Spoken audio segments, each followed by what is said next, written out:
letting people tell you can't do things and you believe in that. Hey, cut that out, man, for real. Cut this up.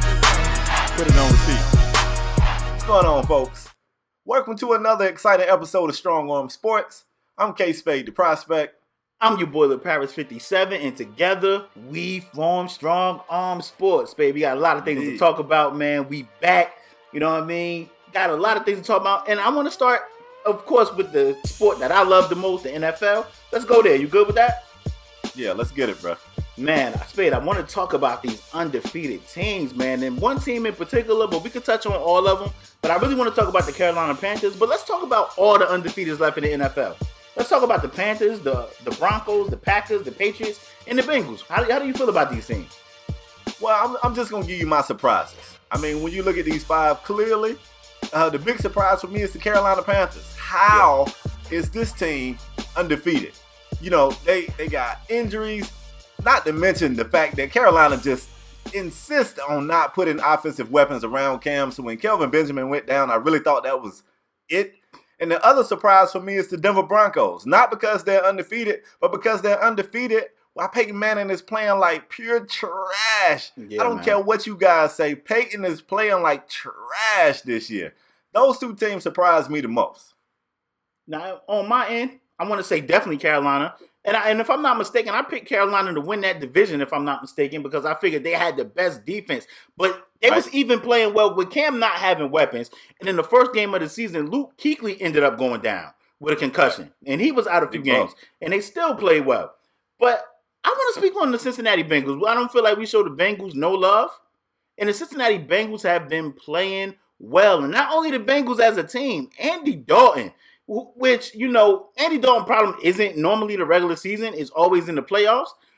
So we have to wait and see what Andy Dalton does in the playoffs. But as far as what he's doing this regular season, he's playing phenomenal, man. So kudos to the Bengals. Kudos to all the undefeated teams. I mean, every one of these teams has lost players due to injuries. You got the Packers losing Jordy. You got the Panthers losing KB.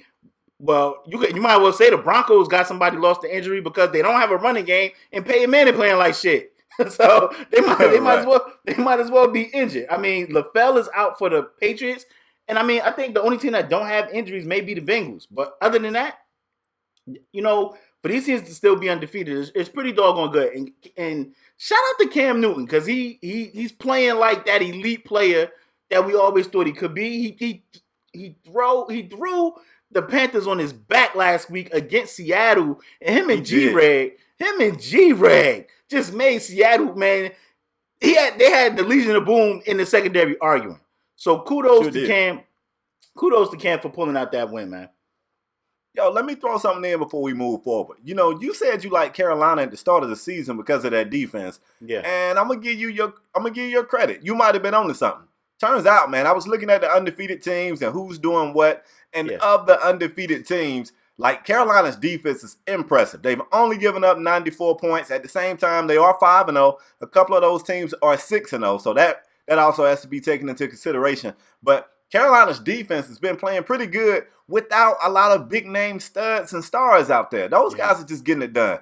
And, you know, Josh Norman, this guy right here, I really thought he was going to end up being the GOAT of the season. How do you go into the season in a fight with your team's quarterback and then end up being the hero? Like right now, he is really playing great for this team secondary, and they getting it done. Now, I kind of want to go back to something you said. You was talking about the teams that surprised you, and you said we don't give Cincinnati any love. I just want to ask you one question before we move forward.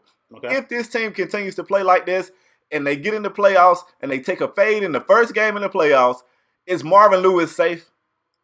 I've been team #fire Marvin Lewis for the longest. He's been doing this with Cincinnati. Good in the regular season, make the playoffs and get that work in the first round of the playoffs. He gotta get playoff wins. And with this team, the way they playing, if they don't get at least one playoff win, he gotta go, man.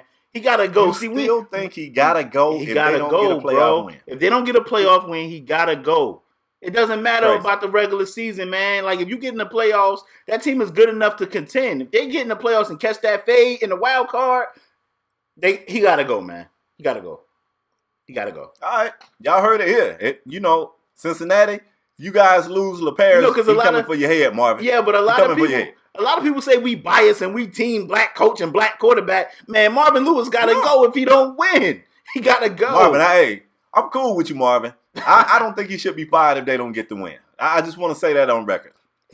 You say he normally looks good in the regular season, but right now, they're not looking good in the regular season. They're looking pretty great. Now, they've been in some nail-biting games, but they've always found a way to get the win so far this season. And I think that speaks volumes for his system.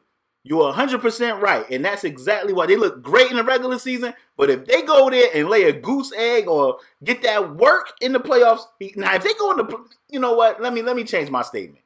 Because if they go in there and it's a game and it come down to like a last drive, a phenomenal play happen or something, Marvin Lewis should keep his job. But if they go in there and look like the previous seasons, he gotta go, bro. He gotta go. So for you, it's not whether or not they lose, it's how they lose. Yeah. Okay. Yep. I'll buy some of that. All right, man, that's an excellent way to segue into our next topic. You're talking about how a team lose. Now, granted, folks, I wanted so bad to bring you guys a midweek show. It just went in the card. So some of this news, like this one right here, is a little bit old. It's like a week old, but we haven't told you guys how we feel about it yet. So go ahead and just jog your memories, make it fresh. Talking about how to lose, man, it makes me want to go back and talk about the Colts. If you guys missed the way the Colts, oh man, look, let me tell you. The strangest thing I've been watching sports since I was a kid, and a lot of you guys are younger than me. I'm an older guy, so I've been watching football for a while, at least 30 years. At least 30 years I've been watching football. I have never seen a formation like this formation that Chuck Pagano sent those guys. I don't know what he was thinking. Then they said that he was mad that they snapped the ball. I just want to say this right here. It was stupid, bro. They ran everybody to the end of the field except for a center, and it wasn't a quarterback, but I guess a quarterback to take the snap. No, it was just one guy to block. It was like 3 guys lined up in front of the center. I don't know if they thought they were going to say 1 Mississippi, 2 Mississippi. I don't know if they thought they was playing flag football. The crazy thing is, if you're going to run some crazy shit like that, at least have him in the gun. He was under center at the line, and they snapped it. And it was just the dumbest thing I ever seen before in my life. And Chuck Pagano was mad that they snapped the ball. Be mad at yourself for calling that dumb shit. Be mad at whoever drew that up. That was stupid. I wouldn't even run that play in backyard flag football. That was just stupid, dog. Spade, let me tell you, I played football for a very long time. You know, I watched football for a very long time. And before that play happened, the dumbest play I ever seen, the stupidest play call I ever seen was definitely the Super Bowl when the Seattle Seahawks was at the 1 and getting pounded. That was the dumbest play I ever seen, because to me, I'm just like, why would you do that? Until I seen the Colts game. Let me tell you something. I'm not even mad at them calling that play, Spade. I'm mad that nobody knows what they were doing. What was the plan? Like, that's what I want to know. My thing is, if you want to try some trickeration and all, in my opinion, that lost them the game, because it was a close game until they did that. It was a close game until they did that. Like a touchdown, right? That play lost them the game. It like took all momentum of everything, every bit of life that the Colts had in them. That play ruined it and took it out of them. But I don't even know what they was attempting to do. Was they trying to draw them off sides? What were they trying to do? The only thing I can fathom is it was going to be a screen, because you had 1 million guys lined up. Now, first of all, it was an illegal formation, if I'm not mistaken. Yeah, so it would have been a flag on it anyway. But I'm upset that not one Colts player did this in practice. Wait, hold up, Coach. I don't know about this one. That's what I would have said.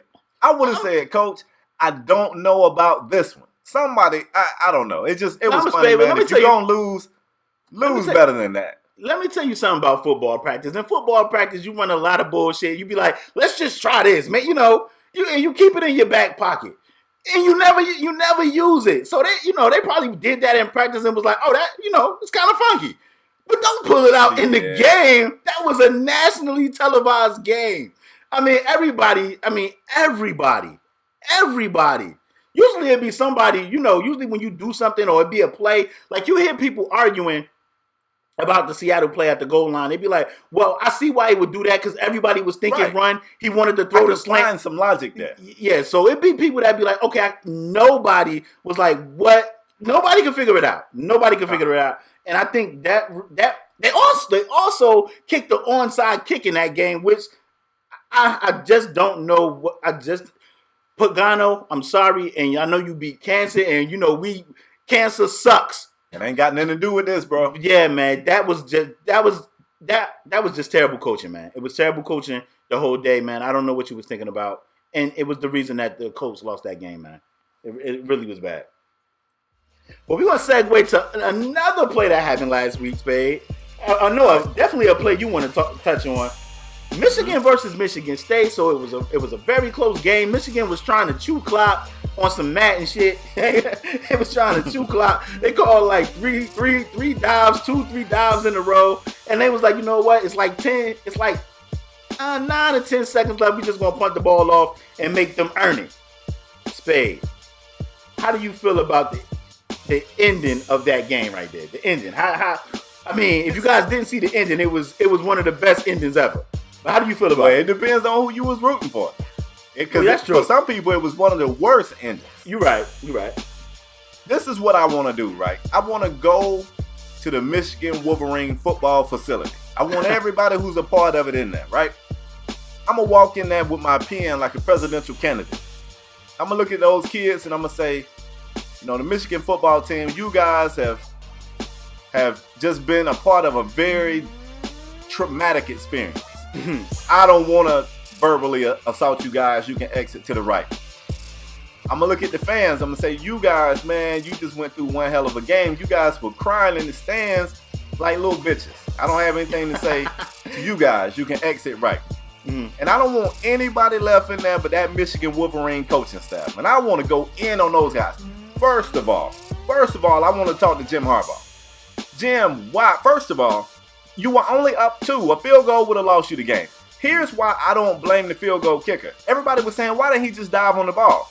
Because that kid was trying to make a play. If he dived on the ball, they were still in field goal range. They was going to lose by a point either way. So he tried to make a play. But let's back up. That's not where the problem started. That's where it ended.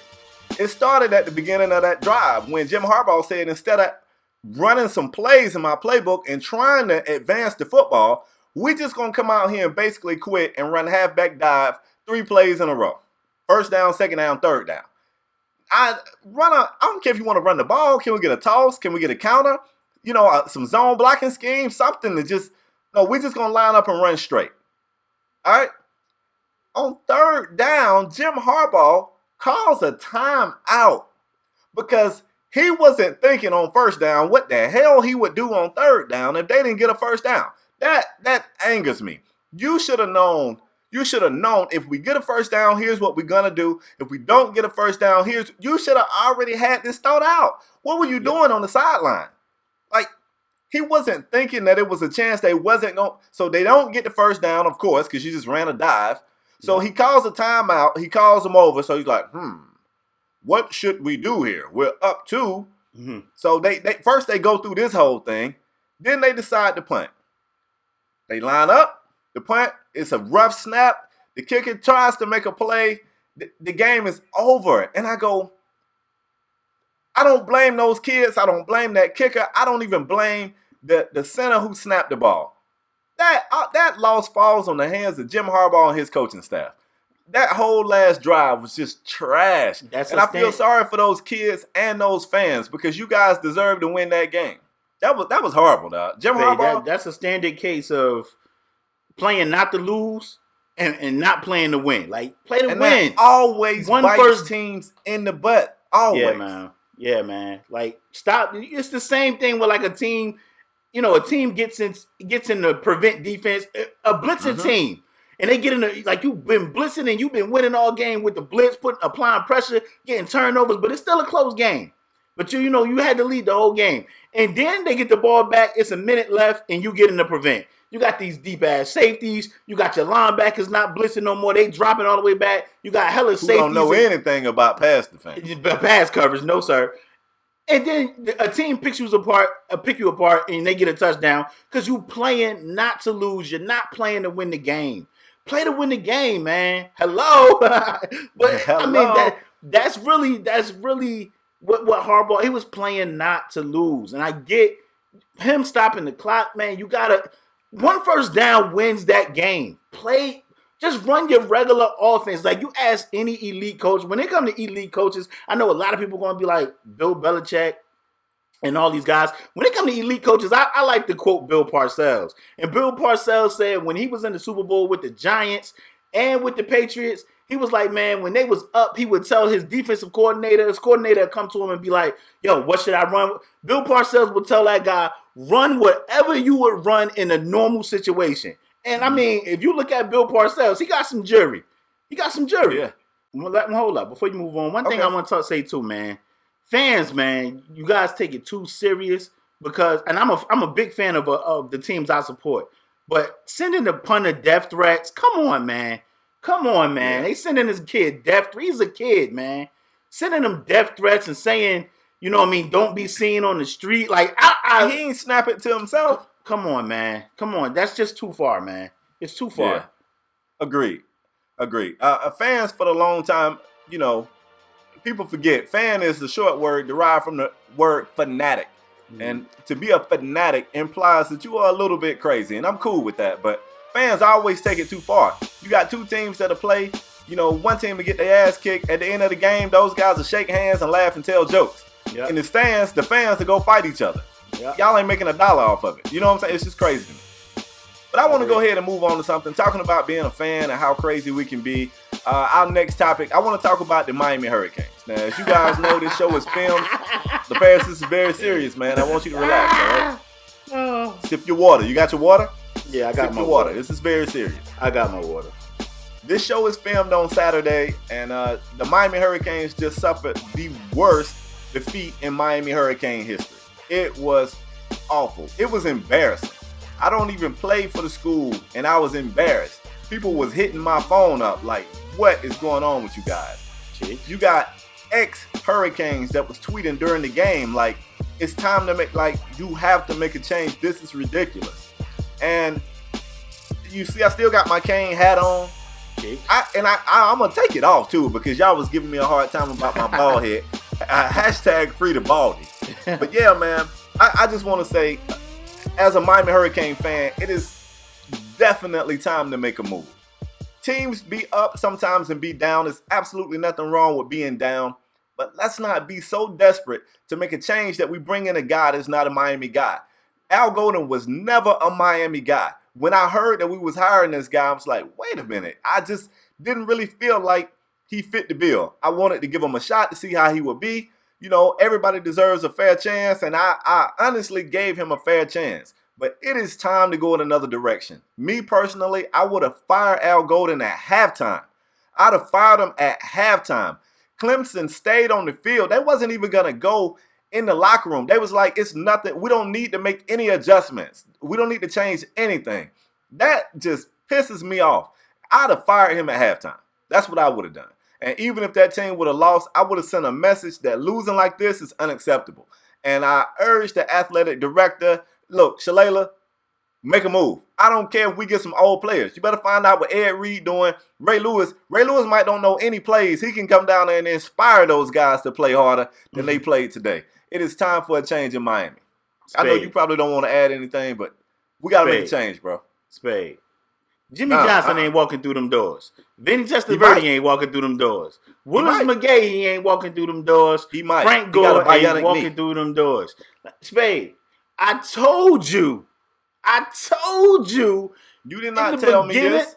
Spade, I told you in the beginning of this season, the moment Miami attached themselves to Adidas, it was a bad look. Didn't I tell you that? Oh my God! Didn't I tell you that thing again, bro? Didn't I tell you that? I knew when Nike was like, "We ain't bidding for Miami. We out." Nah, that's not how it went. I was like, Miami is done, and I'm loving it. Me as a Florida State fan, I'm loving it. The moment I was like, "Oh, they jerseys is made by Adidas." The company that's got my homie D Rose looking terrible. Oh yeah, Miami by the ever. I knew it. It's the jersey. You want to blame it on Al Golden? It's the jersey. I know that. It's Adidas. Let's go on to the next topic. Moving on.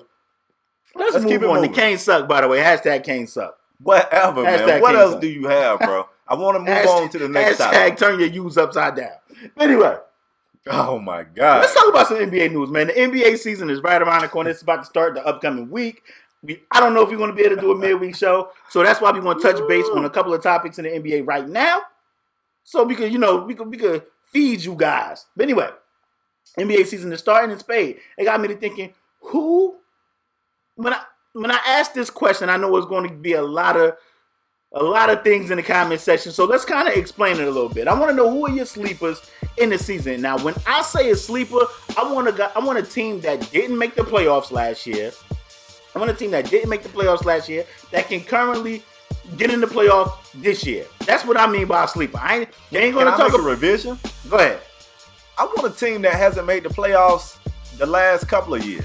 Okay. Because there's a lot of teams that didn't make the playoffs last year because of injuries. You know what I'm saying? Okay. Like, I want a team. You guys know what's a sleeper. Don't tell me Houston. Yeah, like, don't tell me the Rockets are your sleeper. Yeah. Come on. Well, they didn't win it, so they're a sleeper. No, they're not. No, they're gonna be contenders. Don't say the Spurs. They just reloaded. Like, don't say that, you know what I mean? So let's get it. Tell me your Eastern Conference sleepers, babe. All right, now this one right here is gonna be borderline. I want to say Orlando, man. Okay. I really want to say Orlando. Okay. I like Oladipo down there. Yeah, I want to say Orlando. I like the young kid they draft. He got a funny name and start with an H. I'm not even gonna attempt to pronounce that. But I like the Magic. They got a nice young core that I think they can, especially in the Eastern Conference. In the Eastern Conference, everybody's possible. Everybody can get in. But in the Eastern Conference, I want to pick the Detroit Pistons. I like Reggie Jackson. I think him, Brandon Jennings, we got to see if that can coexist. But I think Reggie Jackson being there for a whole season, they got big Drummond. They let go Monroe. I think they picked up Ilyasova. I like some of the moves that those guys have made over there in Detroit, and I think they can make a push for the bottom half of the playoff, 6, 7, 8 spot. So I would like to see the Detroit Pistons, and I want to pick them as my sleeper. Let me start off with the West. See, because you kind of revised what I was saying. My Western sleeper was definitely the Oklahoma City Thunder, but since you changed it, we know Oklahoma City would have been there if they was healthy. So you're right. I'm going to change my pick since we already know Oklahoma City is going to be there. Miami is another team that don't say they sleepers because we know they're going to be in there. Indiana is another team, I think, with PG coming back. I mean, they damn near made it last year without PG. He came back towards the end of the season, but I think with him being in there, they'll definitely get in. But I picked Oklahoma City as my sleeper. Let me change my pick. I want to pick Utah. I like Utah. I like Rudy Gobert.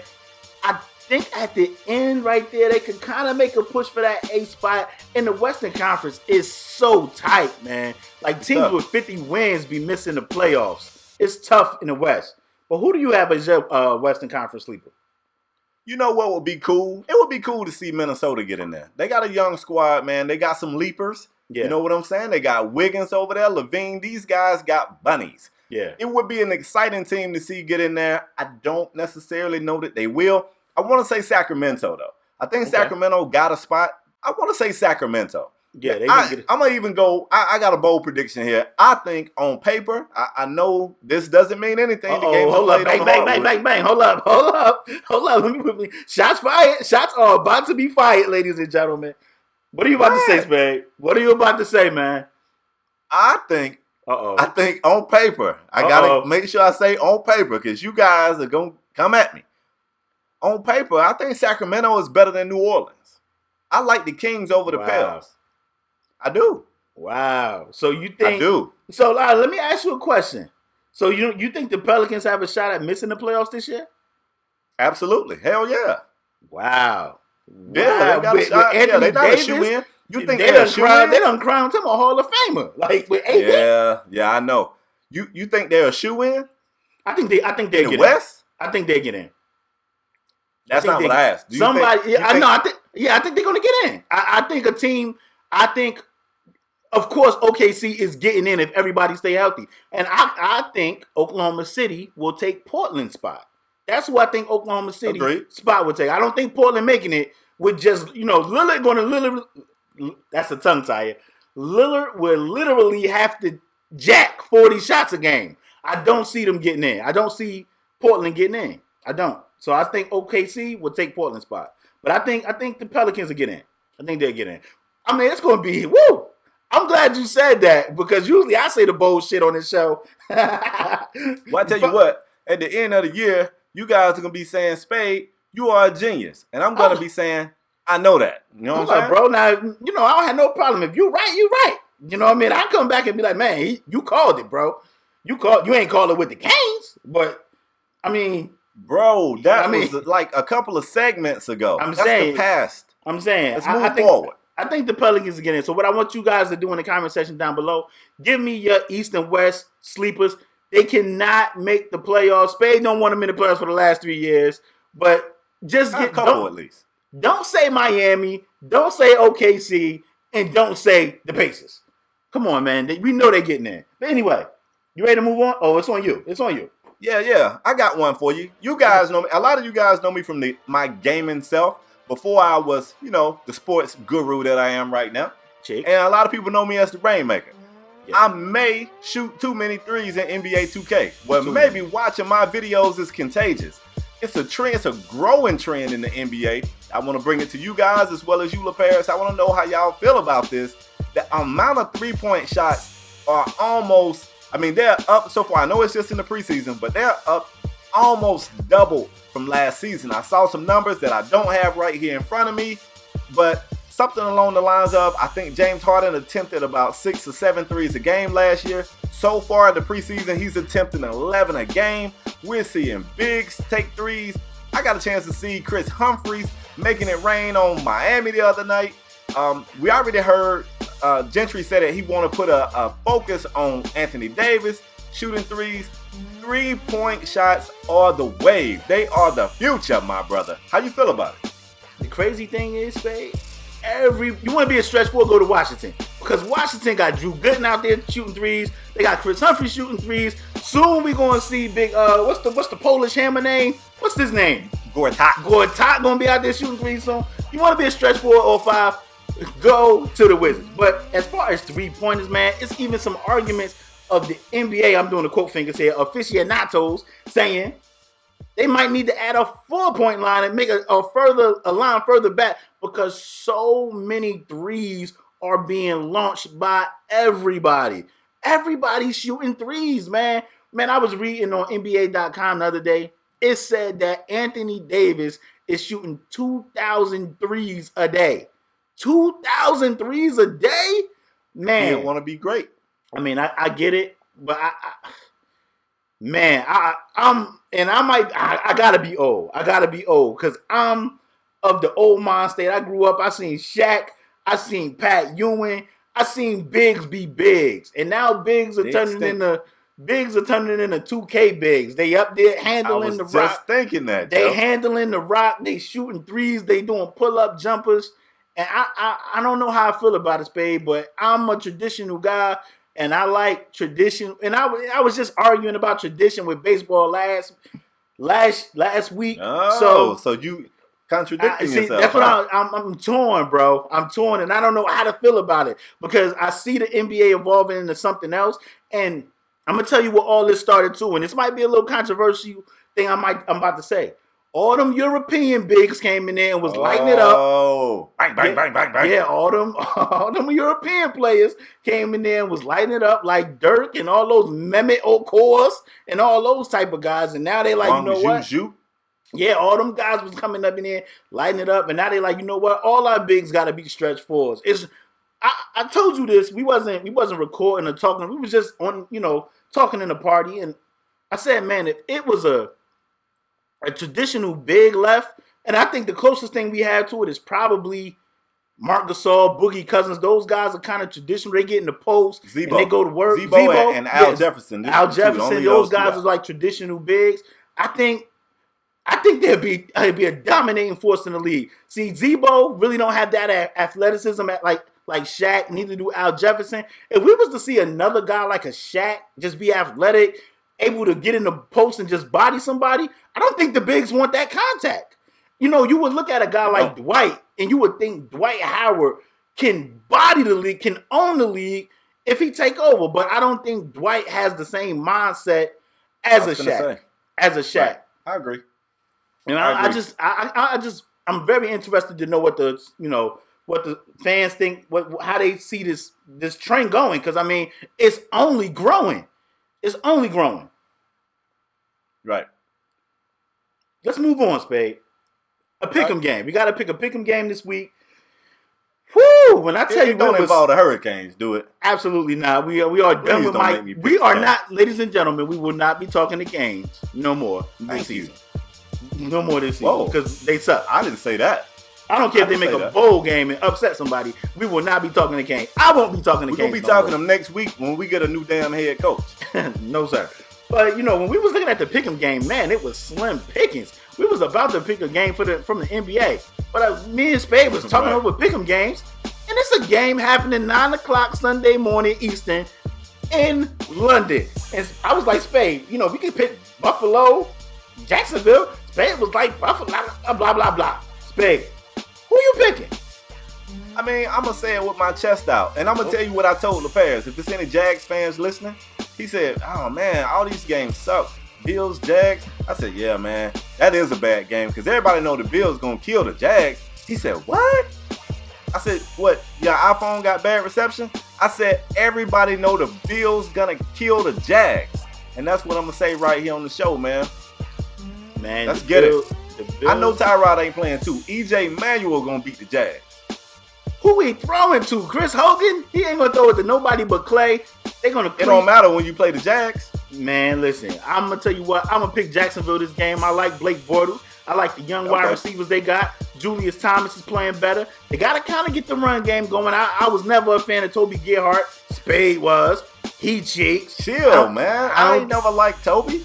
I don't think Yeldon will be playing. Hopefully Denard can kind of get it rolling over there in London. Maybe the London breeze. Get Denard going. He kind of been dealing with some injuries. But I'm going to pick Jacksonville, Spade. You want to give me a score or you don't care? You don't care about score. You just saying they're going to win. Score you is said Bills big. W, Jags L.